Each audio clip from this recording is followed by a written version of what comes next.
नमस्कार पेंशन धारकों, आप सभी का स्वागत करते हैं एक बार फिर से हमारे इस YouTube चैनल पर। दोस्तों, इस समय की EPS 95 पेंशन धारक सरकारी कर्मचारी राज्य कर्मचारियों से निकलकर बहुत ही बड़ी खबर निकलकर सामने आ चुकी है।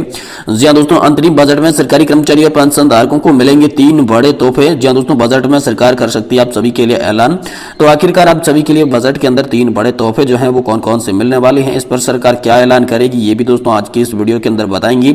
वही दोस्तों, केंद्रीय कर्मचारी और पेंशनर्स को मिलेगा बकाया DA एरियर का लाभ। सरकार ने की घोषणा अनुसार इस दिन दोस्तों आपके खाते में आएंगे 2,18,000 रुपए की राशि। तो दोस्तों, आखिरकार किस दिन आपके खाते में 2,18,000 रुपए की राशि आएगी और सरकार ने क्या घोषणा की है, इसके बारे में बात करेंगे। वहीं दोस्तों, 1 फरवरी 2024 से बदल जाएंगे NPS निकासी के सारे नियम। NPS खाता धारकों के लिए बहुत ही बड़ा अपडेट। जी हाँ दोस्तों, आप सभी के लिए इंपोर्टेंट अपडेट है, इसलिए आप सभी को जानना बेहद जरूरी है। साथ ही साथ दोस्तों, पुरानी पेंशन बहाली नहीं हुई तो रेल कर्मचारियों की हड़ताल नहीं, भारत बंद होगा। शिव गोपाल मिश्रा का दोस्तों बड़ा बयान यहाँ पर आप सभी के लिए निकलकर सामने आ चुका है। तो सारी खबरों को विस्तार से इस वीडियो के अंदर जानेंगे, इसलिए आप सभी से निवेदन करते हैं कि आज की इस वीडियो को आप लास्ट तक देखें और साथ ही हमारे चैनल को सब्सक्राइब जरूर कर लें। तो चलिए सबसे पहले बड़ी खबर की ओर चलते हैं कि आखिरकार अंतरिम बजट में सरकारी कर्मचारी और पेंशन धारकों के लिए क्या बड़ी खुशखबरी हो सकती है। दोस्तों, भारत सरकार बजट 2024 पेश करने वाली है। करीब एक दिन का समय बचा हुआ है। वित्त मंत्रालय निर्मला सीतारमण की अंतरिम बजट 2024 से सरकारी कर्मचारी खास उम्मीद लगाए बैठे हैं। देश के कुछ ही महीनों में चुनाव होने वाले हैं। ऐसे में सरकार केंद्रीय कर्मचारियों के लिए बड़े ऐलान यहाँ पर पेंशन धारकों के लिए भी कर सकती है। सरकार सरकारी कर्मचारी और पेंशन धारकों के लिए बजट में दोस्तों यहाँ पर वेतन आयोग के साथ साथ दोस्तों यहाँ पर पेंशन बढ़ोतरी की मांग को स्वीकार कर सकती है। कर्मचारी और पेंशन धारक उम्मीद लगाकर बैठे हैं कि कर्मचारियों की सैलरी और पेंशन धारकों की पेंशन बढ़ोतरी होगी। अब देखना होगा कि सरकार बजट 2024 में क्या फिटमेंट फैक्ट बढ़ाती है, क्या 8वां वेतन आयोग लागू करती है, क्या 18 महीने का DA एरियर को लेकर कोई घोषणा करती है, या पेंशन बढ़ोतरी पर क्या बड़ी खबर होती है। जब दोस्तों 1 फरवरी को वित्त मंत्री करेंगे 3 बड़े ऐलान। तो आखिरकार 3 बड़े ऐलान कौन सी है, चलिए आपको बताती हैं।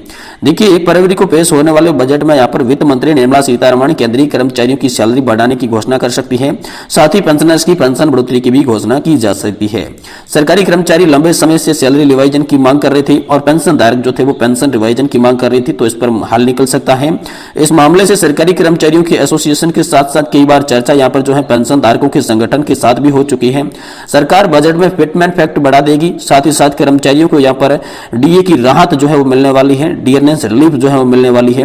इससे दोस्तों यहाँ पर बेसिक सैलरी जो है आप सभी के लिए 18,000 रुपए से बढ़ाकर 26,000 रुपए हो सकती है और पेंशन के लिए सीमा जो है 15,000 खत्म करने के बाद अब आप सभी के लिए 25,000 रुपए की लिमिट हो सकती है। ये 3 बड़े फैसले जो है हाल फिलहाल में सरकार जो है अंतरिम बजट के अंदर ले सकती है। ऐसा दोस्तों आप सभी के लिए बड़ा अपडेट निकल कर सामने आ चुका है। वही दोस्तों, केंद्रीय कर्मचारी और पेंशनर्स को मिलेगा बकाया DA एरियर का लाभ। सरकार की घोषणा अनुसार इस दिन खाते में आएंगे 2,18,000 रुपए। तो चलिए जानते हैं कि आखिरकार DA एरियर का लाभ कैसे मिलेगा और सरकार ने क्या घोषणा की है जिसके तहत आपके खाते में 2,18,000 रुपए की राशि जल्द ही आने वाली है। देखिए दोस्तों, कोरोना महामारी के दौरान केंद्र सरकार ने कर्मचारी और पेंशनर्स को 18 माह का DA और DR नहीं दिया था। इससे हो रही DA और DR की मांग पर कई सवाल खड़े हो रहे हैं। जनवरी 2020 से जून 2021 तक का यह भुगतान रुका हुआ है। जनवरी 2021 को सरकार ने DA 11% का यहाँ पर जो है इजाफा भी किया था। तो दोस्तों, कोरोना महामारी के दौरान जब ये DA और DR रोका गया था तो इसके बाद लगातार मांग हो रही थी। तो 18 माह के DA एरियर को लेकर बड़ी खबर आ रही है कि फरवरी में आने वाले बजट में यह उम्मीद है कि वित्त मंत्री निर्मला सीतारमण 18 महीने के DA एरियर के बारे में कुछ ऐलान करेगी। कर्मचारी और पेंशनर्स को इसका बेसब्री से इंतजार है। जी हां दोस्तों, कर्मचारी और पेंशनर्स के बीच हो रहे इस DA के मुद्दे पर सरकार की पूर्व रुझानों के बावजूद उनकी मांग बनी रही है। सरकार के financial statement minister Pankaj Chaudhary ने बताया कि इस समय एप्लीकेशन आई है लेकिन इस पर कोई भी निर्णय अभी तक नहीं लिया गया है। तो आखिरकार कब तक खाते में आप सभी के लिए पैसे ट्रांसफर किए जाएंगे, इसको लेकर बात करें दोस्तों। कोरोना महामारी के दौरान कर्मचारियों के DA पर इजाफा समर्थन था, लेकिन उससे पहले 3 बार इजाफे का कोई भी निर्णय नहीं लिया गया था। जुलाई 2021 के बाद केंद्र सरकार 11% का इजाफा किया था, जिससे DA का हिस्सा 28% तक पहुंच गया था। बजट 2024 के बारे में सरकार ने ऐलान पहले से ही कर्मचारी और पेंशनर्स का रुझान बढ़ा हुआ है। यह देखना बचा हुआ है कि आने वाले बजट में सरकार फैसले से निर्णय से क्या कर्मचारियों को 18 माह के DA एरियर का लाभ मिलता है या फिर नहीं, इस पर दोस्तों अभी भी संज्ञान यहाँ पर जो है बना हुआ है। वही दोस्तों आप सभी के लिए पुरानी पेंशन बहाली नहीं हुई तो रेल कर्मचारी हड़ताल नहीं करेंगे बल्कि भारत बंद होगा। और इस पर शिव गोपाल मिश्रा का दोस्तों बड़ा बयान आप सभी के लिए आया है। महत्वपूर्ण खबर आप सभी के लिए इंपोर्टेंट खबर है, आप इस खबर को अंत तक जरूर देखें, तभी पेंशन धारक जो भी हैं उनके बारे में क्या ऐलान हुआ है वो दोस्तों आपको विस्तार से पता चलेगा। देखिए दोस्तों, नॉर्दर्न रेलवे मैस यूनियन लेखा मंडल का सम्मान समारोह लखनऊ में आयोजित किया गया था। कार्यक्रम में all India railway men's federation के महासचिव कॉमरेड शिव गोपाल मिश्रा उपस्थित थे। इस मौके पर शिव गोपाल मिश्रा ने सभी को आश्वासन दिया कि किसी भी स्थिति में सरकार को पुरानी पेंशन बहाली करनी होगी, हमें संघर्ष करते रहना है, सरकार निश्चित तौर पर हमारी मांग मानेगी। अगर सरकार इससे पीछे हटती है तो हमारे पास अन्य विकल्प भी है, जिसे लेकर रणनीति तैयार कर ली गई है। जरूरत पड़ी तो रेल से भी पीछे नहीं हटा जाएगा और भारत बंद भी किया जाएगा। दोस्तों एआईएसएफ के महामंत्री कॉमरेड शिव गोपाल लेखा मंडल को सफल पूर्वक एजीएम ने बधाई दी। कहा कि हमारे भविष्य की लड़ाई है, हमारे लाखों कर्मचारियों का भविष्य तय होना है। अगर सरकार हमारी ओल्ड पेंशन स्कीम बहाल कर दे तो हमें हड़ताल करने का कोई भी शौक नहीं है, लेकिन अगर सरकार ऐसा नहीं करती है तो फिर हमें संघर्ष करना होगा, हड़ताल नहीं भारत बंद करना होगा। इसमें सभी रेलवे कर्मचारियों के अलावा शिक्षक, राज्य कर्मचारी भी शामिल होंगे। सरकार समय पर मांग कर रही है और विचार की बात भी कर रही है, लेकिन हमारा धैर्य टूटा हुआ है। कमेटी बनाई गई है, लेटर आया है कि कमेटी बनी तो अब दोस्तों क्यों लड़ रही है। हम कह रहे हैं कि मांगे मान लीजिए, हम नहीं लड़ेंगे। पेंशनर्स बहाली के लिए राजनाथ के आवास पर भी बैठक हुई। सुरेश प्रभु के कार्यकाल में कमेटी ने आज तक रिपोर्ट नहीं दी, हमने अपना पक्ष रखा। और दोस्तों यहाँ पर जो है सभी लोग पेंशन बहाली को लेकर आए थे, सब पूरी तैयारी से थे। एनपीएस के नुकसान को लेकर उन्होंने मजबूती से यहाँ पर पक्ष भी रखा था।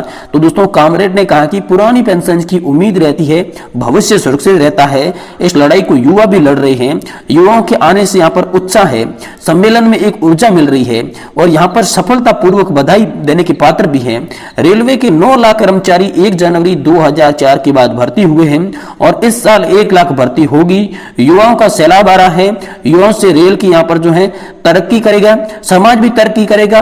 AINLS युवा आ रहे हैं, ये लड़ाई और मजबूत होने वाली है। हम अपने नए कर्मचारी के भविष्य के लिए लड़ रहे हैं। अगर उन्हें पुरानी पेंशन नहीं मिली तो परिवार का भविष्य अंधकार में हो जाएगा और अकाउंट सेक्शन में पदाधिकारियों का कोई तुहमा चाहे जो भी हो, लेकिन ये अपना काम पूरी ईमानदारी से करते हैं, इसलिए ये हम लड़ाई है जो लड़ रहे हैं। उन्होंने कहा कि हमारे संगठन का 100वां वर्ष है। युवाओं के लिए सौभाग्य की बात है कि वह संगठन की शताब्दी वर्ष संगठन के साथ जुड़े हैं। अप्रैल के महीने में 4 दिन का कार्यक्रम आयोजित किया जाएगा। दिल्ली में 23 अप्रैल को शताब्दी वर्ष सम्मेलन आयोजित किया जाएगा। 24 अप्रैल को महिला सम्मेलन आयोजित किया जाएगा। कार्यक्रम में देश के राष्ट्रपति और उपराष्ट्रपति भी को बुलाया जाएगा। 25 अप्रैल को डेलीगेट सम्मेलन होगा। इसके बाद बड़ी रैली भी निकाली जाएगी। दिल्ली में रेलवे स्टेशन पर डाक टिकट रेल मंत्री अश्विनी वैष्णव भी जारी करेंगे। उसमें हमारे संगठन सदस्य दिल्ली में आमंत्रित किए जाएंगे। लेखा मंडल का कार्यक्रम मंत्री उपेंद्र सिंह की तरफ से आयोजित किया गया है। इस दौरान केंद्रीय कोषाध्यक्ष परवीन सिंह, प्रीति सिंह ने भी यहाँ पर लेखा मंडल के पदाधिकारियों और सदस्यों के समपक्ष में अपने विचार भी रखे हैं। तो दोस्तों अब यहाँ पर जो है रेलवे कर्मचारियों ने भी कह दिया है साफ तौर पर कि अगर पुरानी पेंशन योजना को बहाल नहीं किया तो देश के अंदर हड़ताल नहीं होगी बल्कि पूरा भारत बंद करेगा। और इसको लेकर हाल फिलहाल में शिव गोपाल मिश्रा ने दोस्तों सभी के लिए यहाँ पर बड़ा आदेश जारी किया है। वही दोस्तों अगली बड़ी खबर की बात करें तो 1 फरवरी 2024 से एनपीएस के तहत यानी कि